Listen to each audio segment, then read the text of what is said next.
Welcome to All Basket Hangout. I'm Geralf and this is Vandil. And our topic for today is: should we allow players to waste their items? And why is that even worth talking about? Well, let's go through a couple of examples. So the first one is from Skyward Sword. There is a mission where you have to retrieve special water from a special place to pour it into a basin for the water dragon to get their health back or something. That's the kind of how do you say it, classic 3D Zelda thing that you can have battles and then you can use that battle to get something in Ocarina of Time. That was used very robustly, to my opinion at least. But in Skyward Sword, in this specific mission, you have to go to a very specific place and get that water, and then you have to travel all the way back to that water dragon. Well, if you played these Zelda games before, you know that you can assign that potion or that bottle to a button. And if that button happens to be some button that you use regularly for something else, like arrows or slingshots or something, and then you are getting back to dragon, and then you press to get your slingshot out, and then you realize, oh, beep, it was that bottle of special water. Link takes it and pours it down on the ground. Just like that, without asking any questions. Yeah. And you can't get that back. You pour it on the ground and that's gone. You have to go all the way back. Yeah. So you can get it back, but not from the ground there. Yeah. You need to fetch it all again.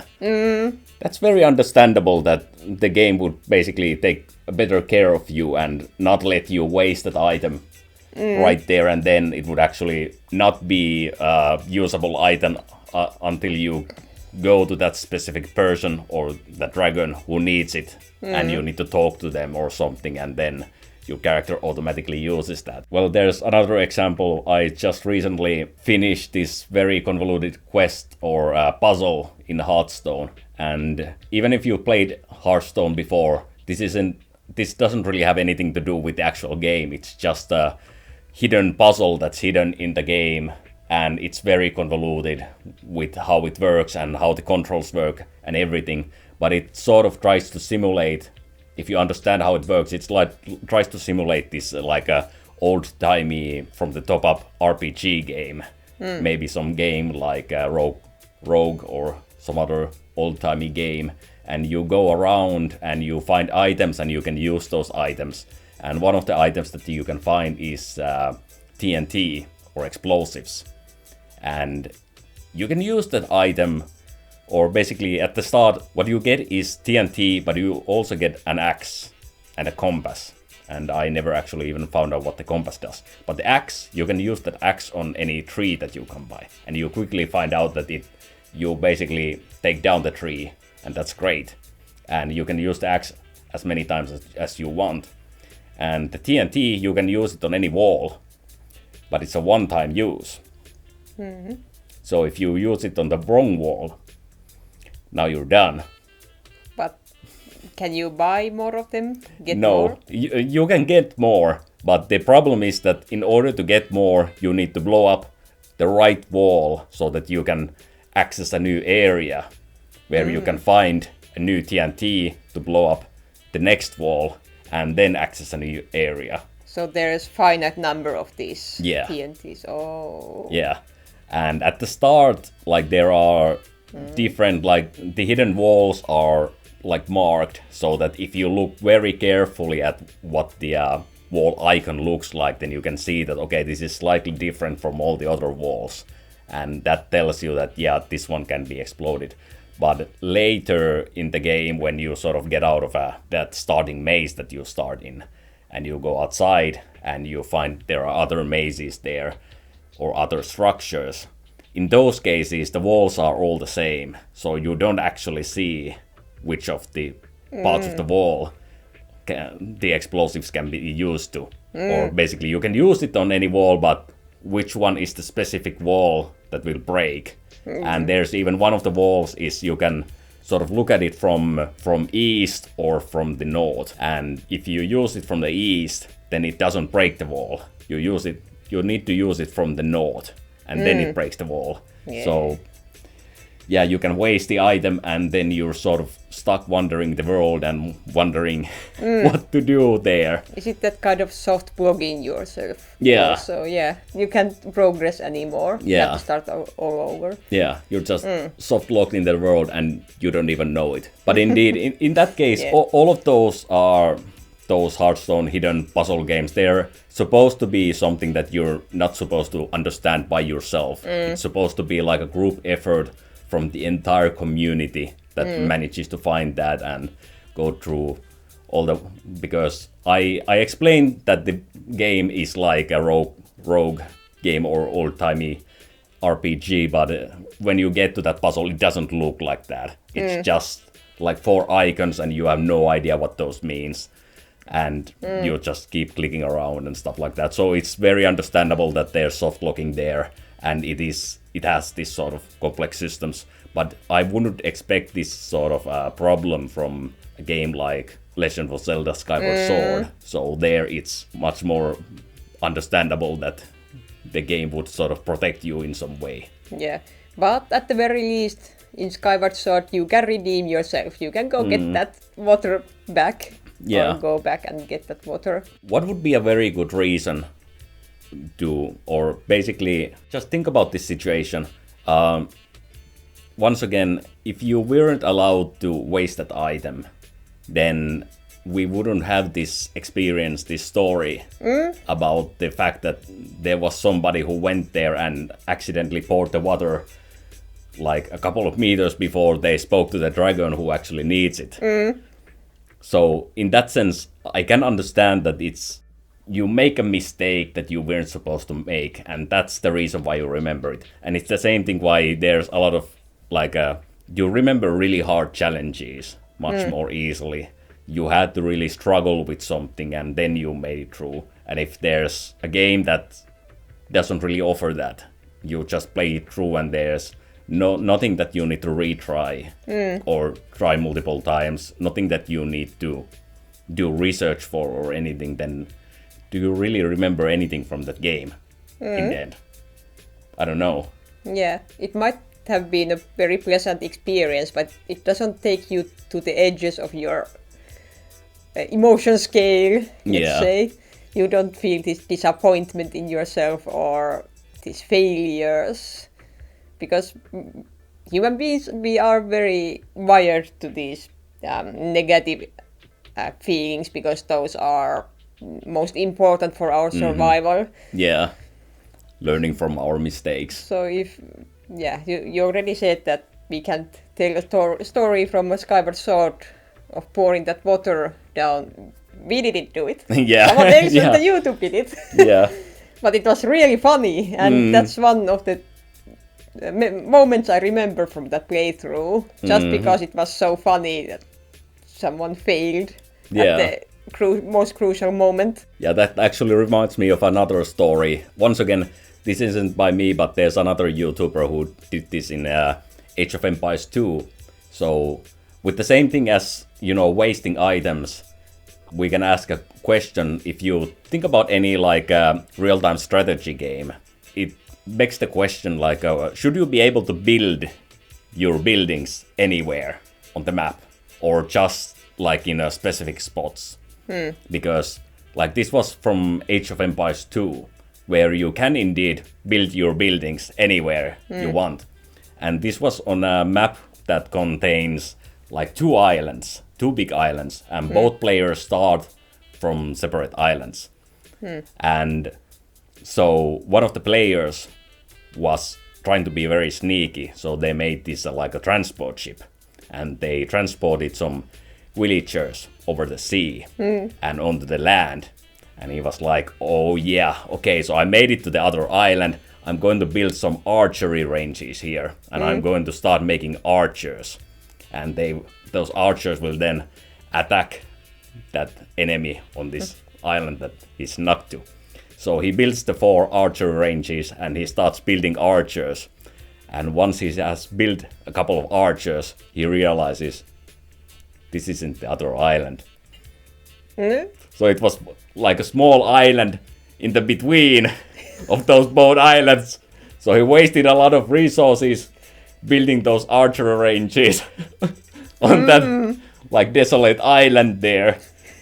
And yeah, so once again, this is it's like a blown up story on that guy's YouTube channel, and it's a really good reminder of what you shouldn't do in that game. But once again, if the game was making sure that you couldn't like build anything on those like neutral islands or anything, then once again this wouldn't be such a great story.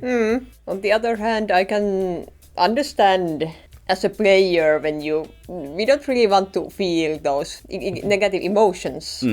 It's not fair. That's what we usually tend to think when something like that happens, that it's not fair. There should have been some kind of confirmation or something. That's the thing in game design, that even though it might cater to the player or make the player feel more pleasant, or it would be more smooth experience for the player, but you might be taking some of the good stories away from them with that restriction, or by preventing them from using these key items in stuff that wastes it away.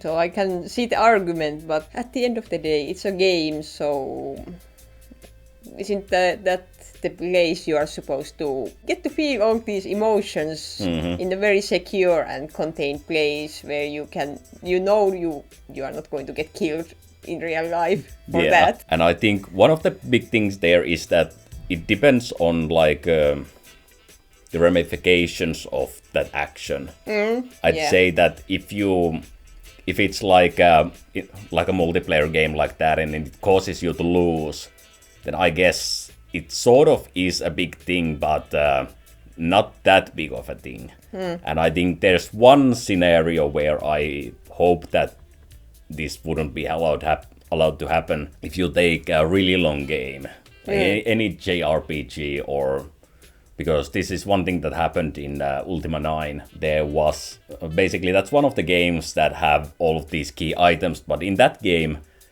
those key items aren't like, if you think about Skyrim, any key items that you find there in your inventory and you can't get rid of them. The only way to get rid of them is to do that quest. You need to use that key item where it's needed. But in Ultima 9, there's no restrictions. You don't know what items are key items. And you can just drop them anywhere on the world. And some of them, like there's this music sheet, I think, that you just receive from a person in a castle. And it's just from idle talk with that person. And you maybe you're in a dungeon later on in the game and you look at, oh, there's a nice piece of armor, but my inventory is completely full. So what is this piece of paper? And you just drop it there. And you pick up the piece of armor. And then later on you find out that you actually need that piece of paper. And now the problem is that it was just a piece of paper. You don't remember that you dropped it because you wanted to pick up something else. You just look at, what is this? I'll just drop it down. You don't even remember it was that specific piece of paper. And this happened to one person, that they lost that piece of paper, or that it was kind of like a music sheet. And they had no idea where it was. And of course, you probably don't want to go through every single dungeon, or not even every single dungeon, but, every single inch of every single dungeon to find out if you dropped it there. And that's something like 20 to 60 hours into the game. So at that point you really don't want something like that to happen. But once again, I don't think the answer in that case is to restrict you from losing that item or dropping that item. I think it's a great thing that you can drop that item to the ground. It would be really much nicer if there's some way to get that item back, even though you dropped it. But indeed, the crux of the thing is that you shouldn't be able to lose key items, or you should rather be able to get them back from somewhere. It can even be better if there are no key items, everything is just something that can always be rebought or whatever. Once again, this depends very much on the item in question. If it's a potion, a 10 HP potion that you can buy from the store, then I think it's very valid to not put any restrictions on wasting those, even though you maybe have 100% HP. You don't need that, but you accidentally drink it. So I think that's a nice little setback to lose that little potion. You can always buy more, and you get this kind of educational value out of it also, that you wasted it and you feel bad about it. You remember not to waste them anymore. Yeah. So that's another reason why I think there should be really thorough consideration whether you put these kinds of restrictions on wasting items, because they have this educational value. Yeah. In that, if you waste it, you remember to take better care of it.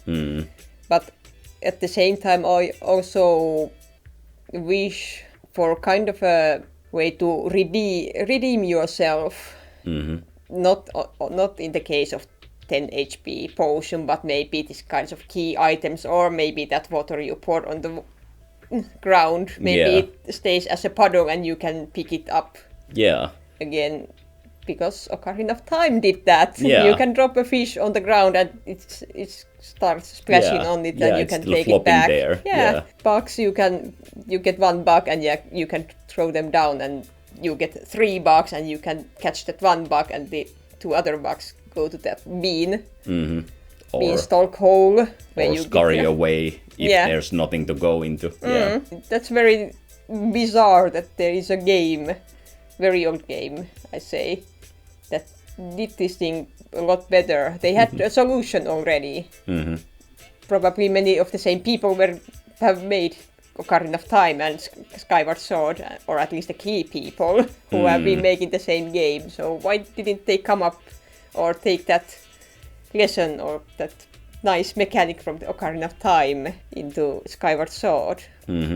Maybe partly because what you use bottles for in Skyward Sword, there isn't that many. It's only the potions. Can you even catch any fairies? You catch them with the nest. Is there even fairies? Can you catch them in the bottle?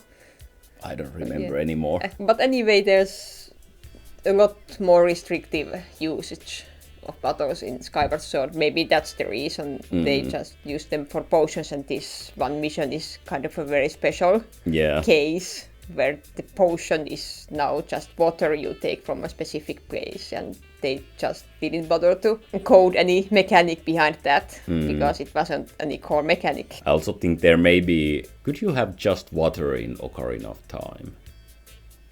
I think so. Yeah. I'm pretty sure you can just go into Lake Hylia and just swipe. So you can get water, and you could get like fire or flames or something as well. And those are the kind of stuff that you can pour on the ground and you can't get it back if you used it. Yeah, that's true. So there are some of those situations. But once again, really, personally, I think I like the fact that you can waste items in these games. And as I mentioned, if it's a really important key item, let's say something is like a side quest key item. I think it's fine in that case that you can sort of lose it to the world. But if it's something that's relevant to the main quest, then in that case I think it's very important that you can somehow get it back. And actually, talking about Ultima, in Ultima 6, there's this sort of troublesome way that the game has been programmed, in that there's like 2 kind of items in the world. There's like items that existed since the game was started. Like when you start the game, there are some items that are on the tables and stuff. And those items are sort of permanent. Even if you drop them down somewhere, you can go walk away and come back and they're still there. But then there are like created items, and those are items that are created in one way or another during your gameplay. And those items, if you put them on the ground and you walk away and you come back, then they're gone. And there's a really long quest in that game to make this like a big air balloon. And it requires a lot of different materials and a really, really long, complex quest. And I mean, once you made it, it's a created item. And the way you use it, I think you need to put it on the ground and then you sort of use it to access it, and then you fly around with it. And it's sort of pretty easy to, forget it lying there. You fly around with it and you come down with it, and then you don't remember to pick it up. And you just walk away, and then you remember, oh, where's my balloon? And it doesn't exist anymore. So once again, you can get it back, but you have to do all that convoluted quest stuff again and get all those materials again and everything. That's another aspect in this, that if you are breaking the rules as a game developer, because if the player has learned that you can leave an item, maybe they have a habit to leave in a pile of items somewhere, because they want to take something else and go sell it or use it or something else. They make that a habit because they have come to know that you can leave anything anywhere. And then there's this unspoken rule that there are some items that don't do that. They don't heed the rules that game has placed upon the player or told the player in its mechanics. So that's kind of something I don't really like to see in a game, unless it's a thoroughly planned, and really that's the point of making the player question the game. Because once again, I can see some like okay, so the reason why that specific game, why Ultima 6 works that way, is because there's like hardware limitations of the time. And pretty much all Ultima games were more or less rushed. But in this specific case, like it's because like when you meet like enemies, monsters and stuff, so you beat them and then you go, and in order to loot those monsters, you need to walk next to them and look at them. And that means you examine them and all the items they have. Let's say they're carrying like 20 throwing axes. All of those axes just pop, come on top of the sort of like the corpse of the enemy. And in order for those corpses and those 20 throwing axes to not remain on this world for the rest of the gameplay, they need to disappear once you sort of walk away and come back. And that specific limitation also comes to all these items. And I'd imagine that when you're a new player starting that game, I guess like I was, and you see all these items on the tables and everywhere, and it gives you this false thought that all the items are permanent, and then at some point you have like this your own room in the castle of Lord British. You go on an adventure and you gather all sorts of items, and maybe you want to decorate your room with them, and you go to your room and you leave some swords flying around and some magic armor and whatever, and then you go away and you come back and you're like, did somebody steal these stuff? Maybe that's the first thought you have. Like you think somebody stolen them, because some of the items are gone, but not everything. Yeah, that's true. Yeah, but it takes time for you to understand that indeed it's the items that are created that are disappearing, and the items that are not, those are staying there. Yeah, this is a very tough topic, because I really like the ability to redeem myself in the case of failure, because that's what I really want to have in real life too, that if I fail I can redo or do something about it to take that loss somehow back. Not maybe not specifically to get that item back, but somehow make it worthwhile to lose it somehow. Yeah. Or at least get that sense of doing something about it. So the redemption stuff, depending on the item, if it's once again some herb from the ground, then that's not a big of a deal. But There's one other case that I think is like worth discussion, and it's if you think about a game like Stardew Valley, for example, or I guess any of the old Harvest Moon games. In Stardew Valley, let's say you have like a situation where you planted some tomato seeds, and now you water them every day, and now they've grown, and now you think that okay, it's time to go and harvest them. So you go to these if I remember correctly, I think tomatoes, they were on a stick and you can sort of pick up multiple ones. Well, I'm not sure, but anyway, you go there and you don't realize that you have a sickle equipped. And you want to pick up the tomatoes, and you accidentally press the use item button, and you use the sickle just then and there. And what happens in that game is that you can use the sickle anywhere. The game doesn't warn you, it doesn't ask you, are you really sure you want to, swipe with that sickle? So you do that, and the tomatoes just get, blown away from that. You cut down the stalk and everything. And once again, that also serves, I think, as a good example of, or as a good setback. It becomes like a memory of, okay, don't do that again. Be wary of that. But there's one scenario is that if that keeps happening to you, like you know that you shouldn't do that, and every single time you go pick up new like vegetables or fruits that you've grown, and you always accidentally do that, or not always, but many times. In that case, I think there's something wrong with either like the placement of the buttons or something else that needs to be addressed. Yeah. But it's not about preventing the player from using that sickle in that specific spot. Yeah. But about tweaking the game so that you wouldn't accidentally make that natural accident of pushing the button. Yeah, because I think the wrong answer in that case would be to put this, like every time you try to use the sickle, you would get this pop-up that asks you, are you sure you want to swing it?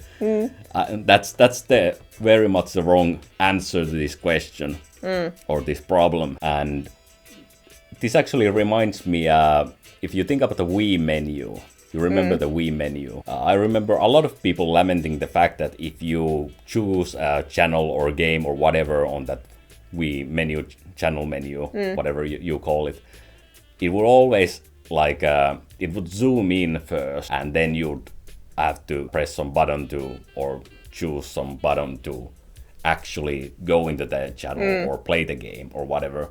And a lot of people were saying that they really don't like that because it's like one extra step they have to go through. But in that case, I think I personally was very fine with that. I didn't have a problem with the fact that you have to press like two buttons there, because first of all, the what you see when you choose a channel, it's like a big screen, big preview of where you're going to go, and somewhat easy to accidentally choose something wrong there. So it would be much more annoying if you chose something wrong and now you have to wait for it to load before you can come back to the menu again. Yeah, because if they didn't have that, then there would be a lot of lamenting about there not being any confirmation buttons. The Wii itself was not that powerful machine.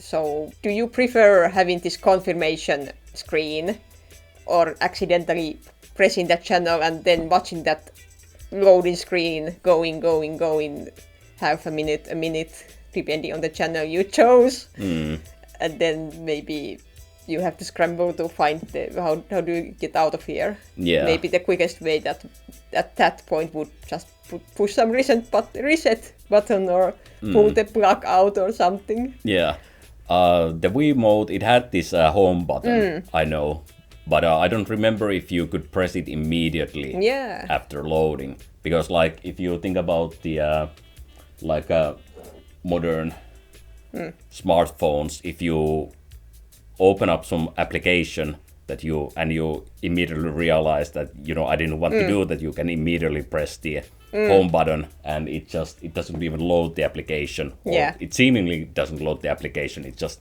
comes back and you can quickly continue to select or try to find what you actually wanted to do. I already said that I usually wish there was a way to redeem yourself if you waste something. But on the other hand, I also wish there was these elegant ways to tell you that something is important. Not specifically characters saying, don't lose this. Maybe at some scenario it would be very adequate way to tell the player, here's the key, don't lose it. Some character says to you, and that's fine. Or something more subtle, the item looks very special, you have seen all the keys are rusty stuff, and then there's this very special key that looks very nice and shines and has magic aura in it. So maybe that tells you that it might be a very special item that you shouldn't drop, at least immediately. Take it with you and see if you can use it on something. So have these creative ways to tell the player if it's an important item or not. Because actually that's something I can really imagine having this wish. I wish I would have known that beforehand. That's actually something I think I've experienced quite a lot when I've been playing games. And I think one of the things, if you're making like this, I wouldn't say old school RPG, but like the Ultima 6, 7, 8, 9 type of RPG where you can, or basically like a Skyrim type of game where you can throw your items anywhere and leave them lying around. And I guess in Ultima 6 you can even throw items in places where you can't reach them anymore. So that's one way to lock yourself out of the game. But in that kind of game, I think the great thing would be sort of to make sure that happens to the player somewhere in the start of the game. So more or less make sure that, you know, you and I, we are the like a hoarder type of players. We don't like throwing stuff away. We like to keep everything out in our inventory and have rooms with treasure chests that have all these millions of items we've gathered and all the money we've gathered and everything. But so let's say a player like us plays the game, then there's not going to be any problem because we're going to make sure we keep every item on us. That's why I've never had any problem with the Ultima games. I never lost anything because I always keep track of everything. But let's say there's some player that's not like us playing the game. Then it would be very nice for the start of the game to have some sort of scenario that, or whatever, where this person is obviously going to throw the items away and they're going to lose it. And it's going to be this sort of, oh no, I can't progress in the game anymore moment. And it's all only being like maybe 10 or 20 minutes they played the game. And it's going to teach them that, okay, this is the sort of game where you can lose that stuff. And now they know that. And maybe you can save them from that one situation by making sure that, okay, this is the one case where it's fine that the player loses that item because we programmed that there's this guy who checks that, do you have it? No, you don't. Okay, so they're going to come and, oh, I found this item that you apparently lost, so here's the thing. And I almost think that Skyrim almost tried to do that, because I have this vague memory that in the start of the game, the first town that you probably walk to if you follow the road is a place where if you drop something on the ground, there's this little kid who comes to you and says, oh, hey, mister, you dropped this item, here it is. And I'm like, dude, I didn't want this item. But then in the rest of the game, you can't even throw out these like key items. So I guess it's kind of a waste in that game.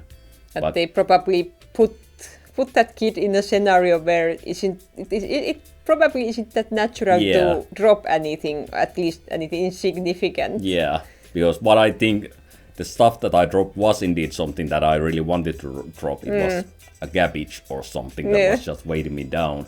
Or some, I don't know, piece of something that really isn't useful that I picked from the very first place. Like a piece of iron, or, well, not even a piece of iron, but like a piece of metal bar or something that I thought that, you know, maybe I can smelt this into something, and then I realized I can, and I just dropped it, and this kid It doesn't even ask me if I want it back. It just puts it back in my inventory. And it was really annoying. You can do it the wrong way also. Yeah. I can see they had this idea and they just maybe they realize it's gonna be really annoying, or they have to work a lot harder to make it a good mechanic though. Yeah. So they dropped it and left the one kid there wandering around so that they can at least boast with that new mechanic. But that all ties into just the fact that you should really, like, from the start of your game, make sure that the players understand what your game is about. And if your game is about this world where you can drop items and you can drop important items, then make sure they understand that that's the way they can sort of lose items. And actually, it can sort of actually be a bad idea to save the player from that, because if that player loses that key in the start of the game and then you give it back, then they get this wrong impression that they're going to be, you know, whatever they drop, they're going to get back at some point. So I think it's better that, okay, they drop it, they lose it forever, now they have to restart the game, but at least they've only played for 10 minutes. So it's better losing the item at that point compared to if they played the game for 70 hours and now they lose that item. Now they're going to be pissed. Yeah, so the soft locking issue is something I personally really don't like any games that purposefully, especially these old school games where you have this limited amount of lives and when you've lost them all you go all the way back to the start. Well, their saving grace is that they are rather short games to play, so it's not that big of a deal. But when we live in these modern times where games can be hundreds of hours long, so this soft locking, they usually are accidents. They are just some oversights that game testers never found out, and it just goes into the final product. So they're not doing that on purpose.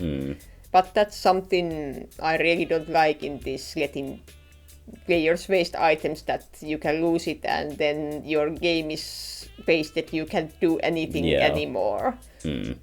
So there really needs to be a balance to strike there. Yeah, negative emotions are good for the growth of a person and all that, but when you are blocked from progressing in the game, then that's, I think, and like I said, it depends on the game. If it's a 20 or 10 minute roguelike game, then it's part of the game to waste items. Yeah, I understand that, but if you go to the longer games, then there might not be that kind of a, well, people will also tell stories about that. Yeah. So, but it might be a little bit too much on, too big of a hit into the game's goodwill, if you want to say it like that. I'd imagine that losing an item like that is like a soft lock that's much easier to, in whatever way, to sort of redeem. For example, making sure that your game has, for example, some way to cheat items into your inventory. Especially with PC games, if you lose some important item, maybe there's like a debug mode that you can activate. And like it doesn't need to be very easy in any way, but at least you can somehow get that item and now you can progress in the game. Those players who want to use the debug to get any item they want, you know, just let them. That's the way they want to play their game. Yeah. Who cares? But like I guess most soft locks these days are from like bugs that don't have to do with items, and I guess, like as you mentioned, those are stuff that the bug testers didn't find, and it sucks, but those are just something that need to be patched out, or they can be hard to patch out. And it's strange, there's actually been, I think, like 3 or 4 recent games that we played have had these like soft lock bugs. I think Metroid Dread, we didn't come by it ourselves, but before we played there was. Yeah, I heard it's kind of easy also to get. Yeah. Or relatively easy, you don't have to break the game to get that. And I understood that it's at the very end of the game too, so okay. It's like the last segment where you're running if I remember correctly. So that's really annoying. And Kingdom Come Deliverance had as well. It was sort of a bug. I have, like, as far as I know, nobody had figured out what causes it. So it's just, you know, it's an RPG, so there are scenarios where you get cutscenes and the screen goes black and you wake up somewhere else and whatever. So there's just one very normal scenario like that, and for some reason the screen just stays black and it doesn't come back, and nobody knows why that happens in that scenario. And if you're playing, I mean, that's almost at the end. It's like a 95% of the storyline you've done, and that's when it happens, or it may happen, and it actually happened to me. But I was really lucky. I was playing on the PC version. If you're playing the game on console, then you're just screwed. There's nothing you can do about it. Your game just ends there. You can't progress in the story. Because of the save game slots, or why? Yeah, because, I mean, you can take like a start a previous save, but it's always going to happen when you get to that specific spot, when there's like that screen transition to another scene. It's always going to, the screen is just going to remain black. And so what the PC does then differently? In the PC version, you can actually like turn on the debug mode, and you can open that when the screen goes black, you can open that debug mode and you can like save your game there. And when you reload that specific save, then you get past that black screen. Okay. So that's the way that PC game helps with the situation. But you can do that on console, so your game just stops there. And indeed, because that's a long game, like I had played like 150 hours at that point, and it really, it would really just suck if the game just ended there. And it's just, indeed, it's like maybe 2 to 5 hours before the game ends, or the main storyline ends. So, really annoying. At the end of the day, wasting items, getting soft locked, they are all these fun memories. You curse them at the moment when that happens. But later on, you laugh at it and tell stories about it to your friends and to your YouTube watchers also. So that's a balance to strike there. Maybe it's a good thing to have these buggy games now and then and realize that at least our lives aren't that bugged that we can get stuck. Yeah. Maybe human health is a buggy thing too. Yeah. We have bugs when we have sicknesses or something. Yeah, I guess you could say that we are the buggiest creatures of all. I don't know. Anyway, thanks for watching. Like, subscribe, comment, everything. Yeah. Thank you. Thanks. Bye. Bye-bye.